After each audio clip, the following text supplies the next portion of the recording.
En application de l'article 106 Une série de 7 questions relatives à la décision du Conseil des ministres du 21 juin dernier prononçant simultanément la liquidation de Bénin Télécom Infrastructure, Libercom SA et la privatisation de Bénin Télécom Services.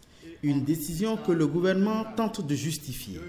Le niveau haut d'endettement de ces sociétés entame leur crédibilité vis-à-vis des partenaires et fait d'elles l'objet de toutes sortes de menaces, comme la mise hors tension des sites de production par la Société béninoise d'électricité, le blocage des comptes bancaires par l'administration fiscale pour non-paiement des impôts, le harcèlement des fournisseurs, pour ne citer que ces cas-là.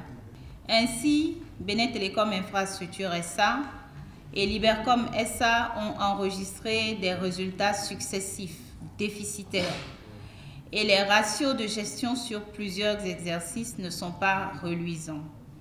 Des performances à la baisse et de sérieuses difficultés de trésorerie ayant conduit le Conseil des ministres à prendre la décision du 21 juillet 2017.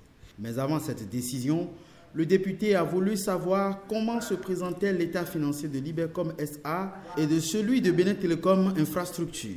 La situation financière de ces deux sociétés, Libercom et BTI donc, sera connue avec précision lorsque les cabinets en charge des inventaires auront terminé leur mission.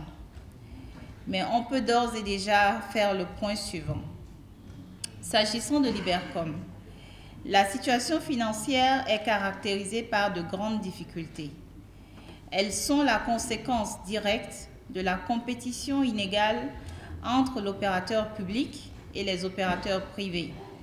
Les problèmes de maintenance technique liés à l'obsolescence avancée des équipements de production également. S'agissant de la situation de Bénin Télécom Infrastructure, la situation financière, sous réserve de certification par les commissaires aux comptes, la somme des dettes exigibles de Bénin Télécom Infrastructure au 31 décembre 2016 s'élève à 117 milliards 193 millions 825 620 francs CFA.